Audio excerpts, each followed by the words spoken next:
The girl was 15 years old, and she looked directly at Simon Cowell and said 5 words. Just 5 words. And Simon Cowell couldn't speak. He pressed both palms flat to the table. His eyes closed. Opened, he looked at her for a long moment and said nothing at all. Another Tuesday night taping. The Pasadena Civic Auditorium, packed with 3,000 people. Cameras rolling, millions watching from home. Another hopeful contestant stepping into the spotlight. Howie Mandel had his chair tilted back, arms loose. Heidi Klum was smiling the kind of smile she kept ready for the young ones. Open, warm, already a little invested. Sofia Vergara had her chin resting in one hand, watching the stage. Simon Cowell sat at the center. Black shirt, arms crossed, that familiar expression of measured skepticism. Over 15 seasons it had become almost geological, something that weather had not touched. Nothing had moved. Just another contestant, just another Tuesday. The girl who walked out was 15. Slight, red-haired, her hair pulled back simply. She wore a yellow dress and flat shoes. Nothing elaborate, nothing practiced. She moved the way shy people move when they have decided, against every instinct, to be brave. Carefully, deliberately, each step a small negotiation with herself. She carried nothing, no prop, no instrument, just her hands, which she kept loosely clasped in front of her as she walked. Terry Crews met her at center stage. "Hey. Tell me your name." "Rosie," she said. "Rosie Carmichael." "Rosie Carmichael. How old are you, Rosie?" 15.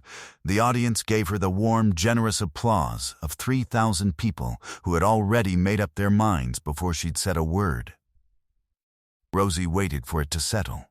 She had the stillness of someone who had learned to be patient. "And what are you going to do for us tonight?" Terry asked. "I'm going to sing." She paused. "A song I wrote about the person who kept me safe." Another pause briefer after my mum left. The room changed. Perceptibly, the way a room changes when a word lands differently than expected. Not loud, just real. Heidi Klum's smile became something more careful. Sofia Vergara sat up slowly. Howie Mandel leaned forward. Simon Cowell looked up. Terry's voice was gentle. "Can you tell us who that person was, Rosie?" She looked at the judges' table. At Simon specifically. She held his gaze for 2 full seconds. Then she said 5 words. "It was you," she said. Simon, the audience did not make a sound, not immediately. The silence lasted 3 full seconds, an enormous silence for 3,000 people. Then it broke into something confused and loud and urgent.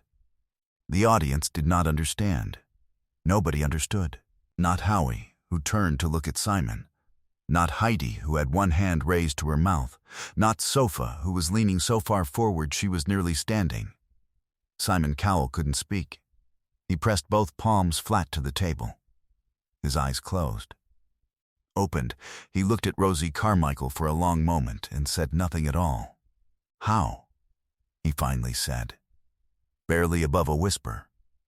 "How is that possible?" "My gran told me," Rosie said quietly. "Before she died. She told me everything. To understand what happened next, you need to understand what happened 11 years earlier." In 2014, Simon Cowell received a letter. Not unusual. He received hundreds. What was unusual was this: it was handwritten on the back of a utility bill. In an envelope held together with tape, the adhesive had dried out. He read it at his desk late on a Friday night, when most people had already gone home. The letter was from a woman named Irene Hollis, 67 years old. A retired school dinner lady from a town called Burnley in Lancashire, England. She had a granddaughter named Rosie. Rosie was 4 years old. Rosie's mother, Irene's daughter, Sandra, had walked out of the house 8 months earlier and had not come back. No illness, no crisis in the conventional sense. Sandra had simply left. a note on the kitchen table. She was sorry. She could not explain it. She was gone. Irene Hollis had taken Rosie in without question. She was 67 years old. She had a bad knee, a small pension, a terraced house on Ash Street that was cold in the mornings. The front door needed a specific knock to open from outside. She had not planned to raise a second child. She did it because Rosie was 4 years old and had nobody else, and because the alternative was unthinkable. What she had not anticipated was the cost. Not the emotional cost, which she absorbed without complaint. The financial one. A 4-year-old requires things. Food, clothing, a proper coat for winter, shoes that fit because feet grow faster than anyone remembers. Irene's pension covered the house and not much else. Her savings, modest to begin with, were running out. She had applied for support. The paperwork was considerable. The support, when it came, was not enough. She wrote to Simon Cowell because she had watched him for years and formed an opinion. He was someone who said what he meant. That was enough. She did not want sympathy. She was specific about that in the letter. She used the word sympathy and underlined it and wrote, "I don't need that." She wanted to know if there was anything available through his charitable interests that might help Rosie have what a 4-year-old child should have. She listed what she was asking for. It was very precise. Winter coat, school shoes when the time came, a proper bed frame because Rosie was still sleeping on a mattress on the floor and Irene felt bad about it every morning. She signed the letter, Irene Hollis Burnley, she added. At the bottom, "I know this is unusual and I'm sorry if it's a bother." Simon read the letter once. He put it down. He read it again. He sat for a while. Then he called his personal assistant and gave 3 instructions. The first was about the coat.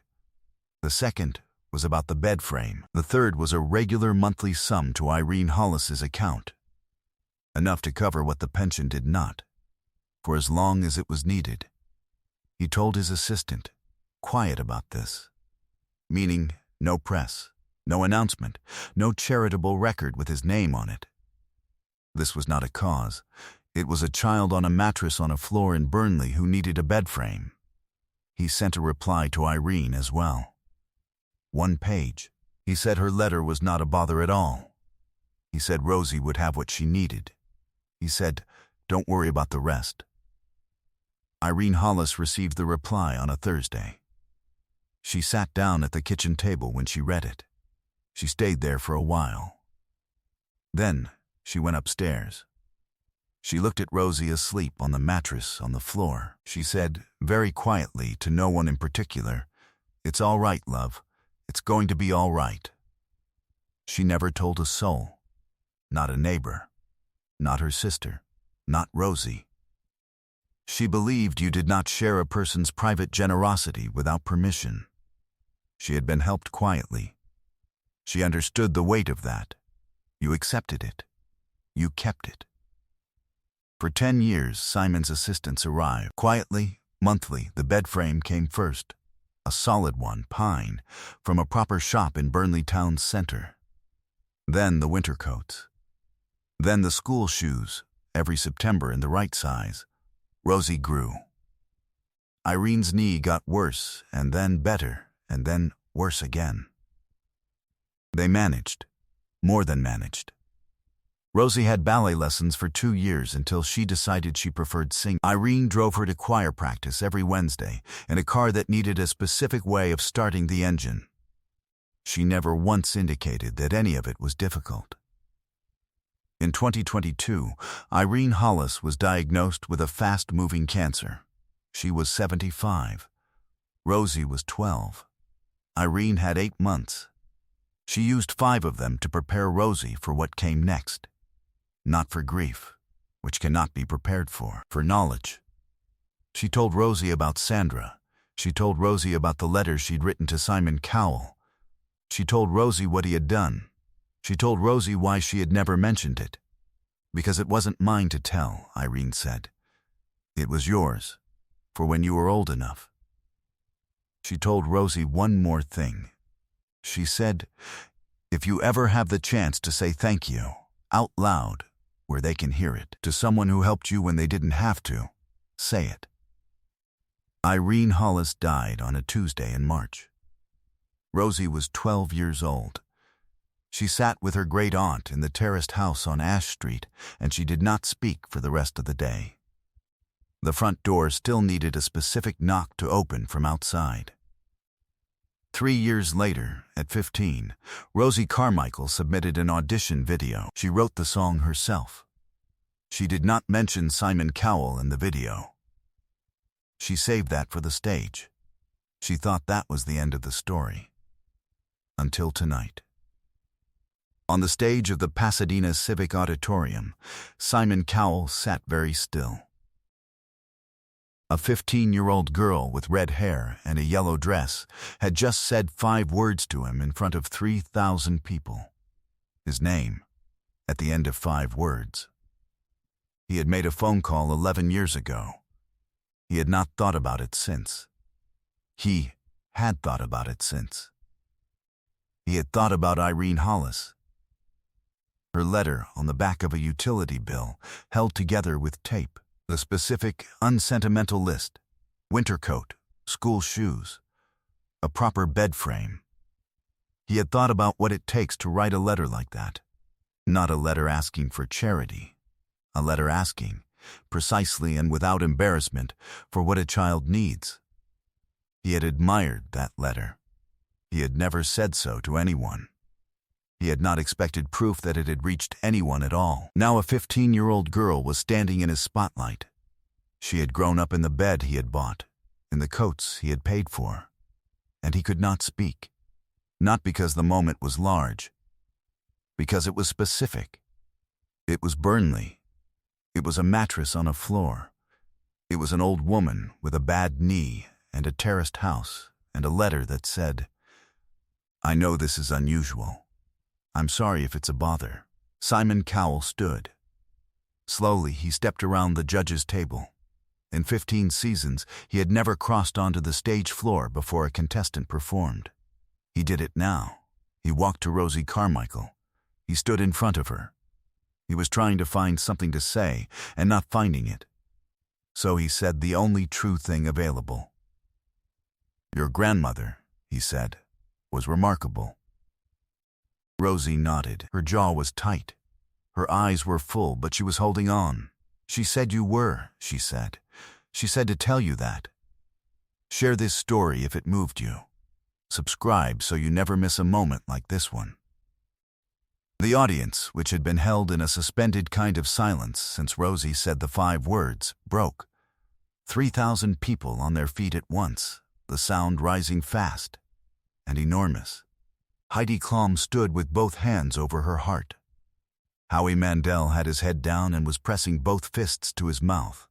Sofia Vergara was on her feet, crying openly, not trying to stop. Simon put his arm around Rosie Carmichael's shoulders briefly. Gently, she was 15 years old. She had come a long way. He stepped back, he looked at her, he nodded. Just that. The nod that means, go. You are ready. He walked back to the judge's table. He sat down. He was not composed and made no attempt at it. Rosie turned to face the auditorium. She unclenched her hands. She looked out at 3,000 people. She took one long breath, slow and deliberate, the way Irene had always told her to breathe before anything important. In through the nose, out through the mouth, head up. She sang. The song was called Ash Street. She had written it in the bedroom of the terraced house in Burnley. Over 3 months. In the year after Irene died. It was about a woman who had not planned to love a child and had loved one anyway. It was about a cold house that was warm inside.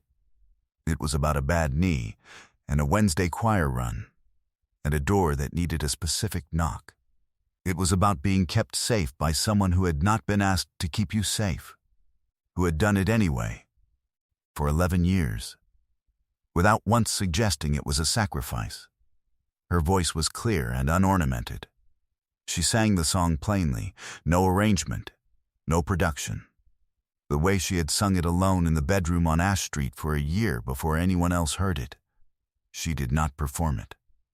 She meant it. When the last note finished, the silence lasted 5 full seconds. Then the room came apart completely. Standing ovation. All of them. The noise was not applause so much as recognition, something heard and identified and felt somewhere specific. Heidi Klum was on her feet, with tears running free. Howie Mandel stood and stayed standing with his hands together. Sofia Vergara had both hands pressed to her cheeks. Simon Cowell reached forward, no hesitation, no pause for the room. He pressed the golden buzzer without a word. Gold confetti fell over Rosie Carmichael. She stood in it in her yellow dress and looked up. She did not pump her fist. She did not cry. She simply looked up at the gold coming down. She smiled, the kind of smile that has something private in it. Something addressed to a person who isn't there. Irene would have found the whole thing a lot of fuss, and she would have loved every second. In the months that followed, Ash Street found an audience that seemed to have been waiting for it without knowing. Rosie Carmichael was signed by a small independent label. She began recording, 10 songs in all, each written in the bedroom on Ash Street over the previous 3 years. Simon Cowell has not spoken publicly about what happened. He does not intend to. The terraced house on Ash Street still has a front door that needs a specific knock to open from outside. Rosie kept it. She lives there still. Some people keep you safe without being asked. They are the whole reason you're standing.